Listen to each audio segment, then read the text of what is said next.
Pendant des semaines, un homme souffrit de mystérieuses piqûres qui apparaissaient chaque matin, laissant sa peau rouge et qui démangeaient. De manière incontrôlable, il pensait qu'il s'agissait simplement d'une infestation de punaises de lit, mais lorsque les experts découvrirent enfin la vérité, la découverte horrifiante laissa tout le monde sous le choc. Pendant des semaines, Ethan vivait un véritable cauchemar. Chaque matin, il se réveillait avec de nouvelles marques rouges sur ses bras, son cou et son torse. Les démangeaisons étaient de presque insupportables, un rappel constant que quelque chose rampait sur sa peau pendant la nuit. Il essaya tout, laver ses draps à l'eau chaude, passer l'aspirateur dans chaque coin, pulvériser des insecticides en vente libre. Pourtant, les piqûres continuèrent d'apparaître et il était certain qu'il s'agissait de punaises de lit. Quoi d'autre cela pourrait-il être? Après une autre nuit sans sommeil, Ethan se tint près de son lit, fixant son matelas comme s'il s'agissait de l'ennemi. Il tira les draps, scrutant lentement pour tout signe de mouvement. Il ne trouva rien, pas de petits insectes courant pour se cacher, pas de taches de sang ou de peau jetée. Il approche son visage, plissant les yeux pour examiner les coutures. Toujours rien, c'était exaspérant. Il savait que quelque chose se nourrissait de lui, mais il ne pouvait pas le voir et les démangeaisons ne s'arrêtaient jamais. Au travail, il restait assis à son bureau, distrait, se frottant le cou, jusqu'à ce que ses collègues lui demandent s'il allait bien. Il commença à faire des recherches en ligne, espérant confirmer ses soupçons. Chaque recherche le ramenait au même coupable. Les punaises de lit, sauf que les méthodes recommandées pour les détecter, inspecter les matelas, vérifier les coutures des meubles, installer des pièges, ne donnaient aucun résultat. Cela n'avait aucun sens et si c'était des punaises de lit, il aurait trouvé au moins une preuve d'ici là. Une nuit, dans une tentative désespérée de les surprendre, en flagrant délit, Ethan installa la caméra de son téléphone pour filmer son lit pendant son sommeil. Il la positionna soigneusement, s'assurant qu'elle avait une vue dégagée de son oreiller et de la zone autour. Il se coucha en se sentant mal à l'aise, mais déterminé. Le matin suivant, il visionna les images. Les premières heures étaient sans incident, juste lui qui se retournait dans tous les sens. Mais vers 3 heures du matin, il remarqua quelque chose d'étrange. Sa couverture se déplaça légèrement, comme si quelque chose bougeait en dessous. Il ne pouvait pas distinguer de forme, juste une vague ondulation.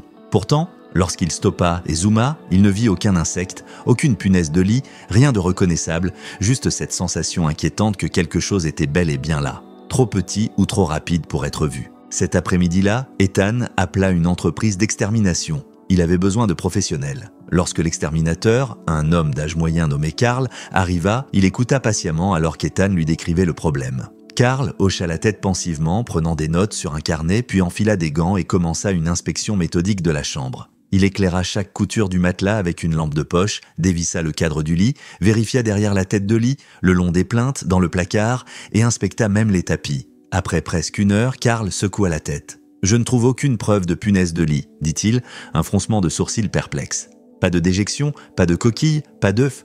Vous êtes sûr que les piqûres se produisent la nuit ?» Ethan se frotta le cou. « Oui, je me réveille presque tous les matins avec des piqûres fraîches.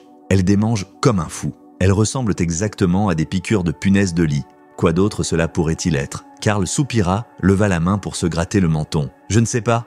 Parfois, les gens confondent les piqûres d'autres insectes avec celles des punaises de lit. Ça pourrait être des puces. Vous avez des animaux ? » « Non, répondit Ethan, la frustration perçant dans sa voix. « Je vis seul, sans animaux, sans voyage récent, juste ces piqûres qui ne veulent pas partir. » Carl lui lança un regard compatissant. « Je pourrais poser des pièges professionnels, voir si on attrape quelque chose. Si ça vous va, je les laisserai la nuit et reviendrai demain. » Ethan accepta. Il ressentait une lueur d'espoir. Peut-être que les pièges de Carl confirmeraient la présence de punaises de lit et il pourrait s'en débarrasser. Cette nuit-là, il essaya de dormir à nouveau, sachant que des pièges avaient été installés et que quelqu'un d'autre était investi dans la résolution de ce mystère. Mais les démangeaisons revinrent comme toujours, de petites piqûres qui le forcèrent à se gratter jusqu'à ce que sa peau soit à vif. Le lendemain, Carl revint et vérifia ses pièges. Il secoua la tête, déconcerté. Aucun piège n'a attrapé quoi que ce soit. Ces pièges sont spécifiquement conçus pour attirer les punaises de lit. S'ils étaient là, on en aurait au moins vu une d'ici là. Il fixa Ethan, les sourcils froncés. Je pourrais vous recommander de consulter un dermatologue. Ça pourrait être une affection cutanée qui ressemble à des piqûres d'insectes. Les épaules d'Ethan s'affaissèrent. La dernière chose qu'il voulait, c'était encore un cul-de-sac. Mais il prit rendez-vous. Le dermatologue, le docteur Bailey, examina les piqûres, prit une biopsie d'une zone enflammée et promit de revenir vers lui avec les résultats. En attendant, elle lui prescrivit une crème pour apaiser les démangeaisons. Un instant, Ethan considéra la possibilité que tout cela soit dans sa tête ou que sa peau ait simplement réagi de façon spontanée. Mais les marques étaient si distinctes et le schéma nocturne était indéniable. Il rentra chez lui, mal à l'aise, Il essayerait la crème, attendrait les résultats des tests et verrait si les piqûres persistaient. Elles persistèrent. Quand le docteur Bailey le rappela, il avait de nouvelles piqûres sur son poignet et sous son bras. La voix du dermatologue était prudente au téléphone. Votre biopsie montre une réaction inflammatoire conforme à des piqûres d'insectes. Il n'y a aucun signe d'une maladie dermatologique en cause. Quelque chose vous pique. Ethan ressentit un frisson. Alors pourquoi personne ne les trouve ? Il y eut une pause. J'aimerais vous orienter vers un entomologiste, quelqu'un qui se spécialise dans l'identification des insectes. Je sais que cela semble inhabituel, mais on pourrait avoir affaire à quelque chose de moins courant que des punaises de lit.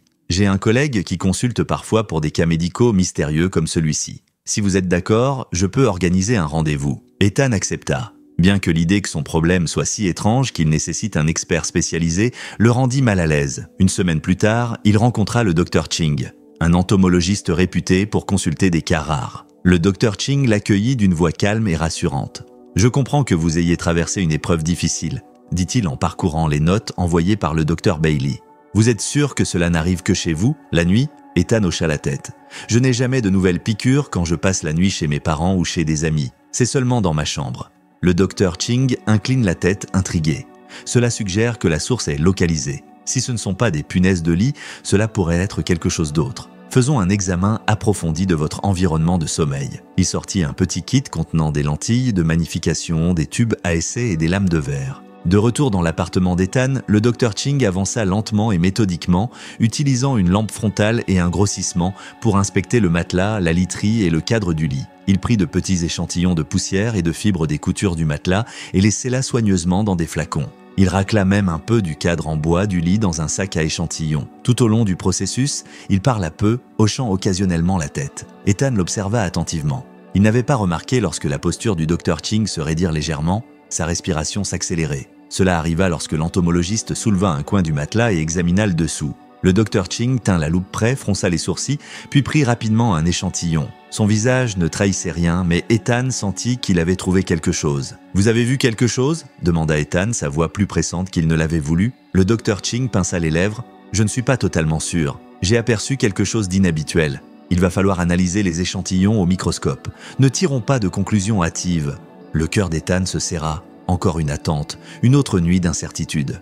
Mais il comprenait le besoin de rigueur. Le Dr Ching partit avec ses échantillons, promettant de l'appeler dès qu'il aurait des réponses. Cette nuit-là, Ethan abandonna sa chambre pour le canapé du salon. Il s'enroula dans des couvertures fraîchement lavées, s'accrochant à l'espoir que la distance de son lit offrirait un peu de soulagement. Mais quand il se réveilla, son cœur se serra. De nouvelles piqûres ornaient en sa cheville. Les bosses rouges et enflammées lui renvoyaient des regards provocateurs. Son ventre se tordit alors qu'il frottait la peau irritée, la prise de conscience frappant.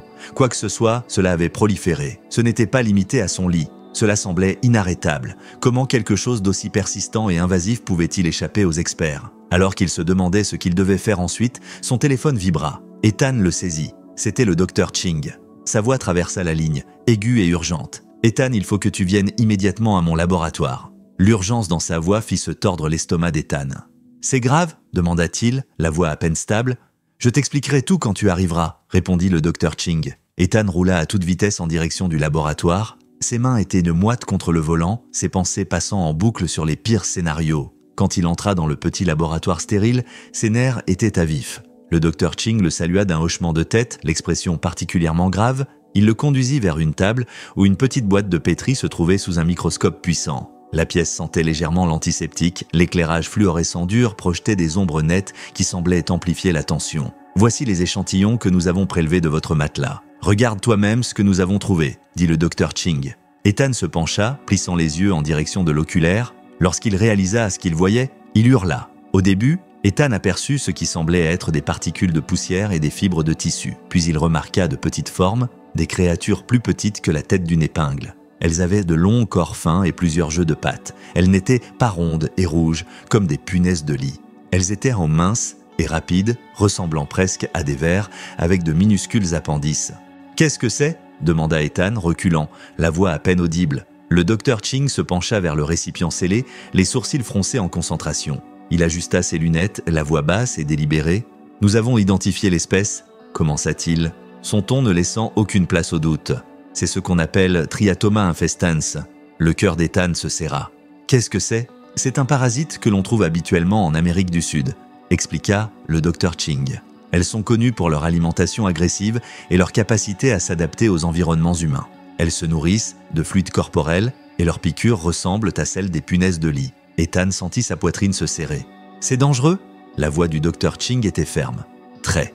Elles peuvent provoquer de graves infections cutanées, des réactions allergiques et même des maladies secondaires peuvent être transmises par leur salive. Elles ne se contentent pas de vous piquer. Elles nichent, se reproduisent dans les crevasses de votre cadre de lit, peut-être même dans vos murs. Chaque nuit, elles sortent pour se nourrir. Elles sont presque invisibles à l'œil nu et leurs piqûres imitent celles des punaises de lit, ce qui explique pourquoi tout le monde a été trompé. » Ethan ressentit une vague de nausée. Il avait été sans le savoir un hôte pour une espèce invasive directement chez lui. « Mais comment elles sont arrivées ici ?» demanda-t-il, luttant pour rester calme. Le Dr Ching secoua la tête, peut-être à travers des meubles importés ou un colis expédié de l'étranger. Parfois, ces organismes voyagent dans des cargaisons.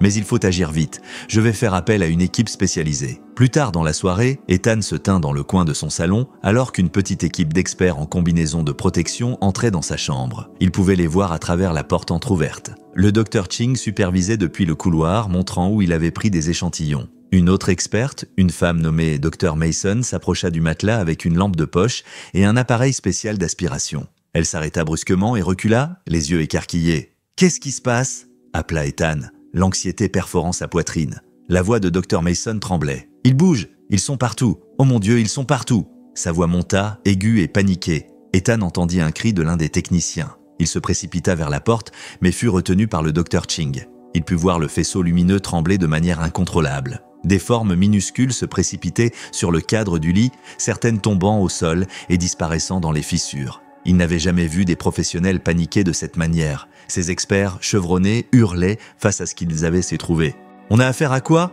La voix d'Ethan était rauque, la peur serrant sa gorge. Le Dr Ching tenta de garder son calme, mais son visage était pâle. « Ils sont plus nombreux que je ne l'avais prévu. Nous allons devoir isoler cette chambre et probablement tout l'appartement. Ce n'est pas un simple travail d'extermination.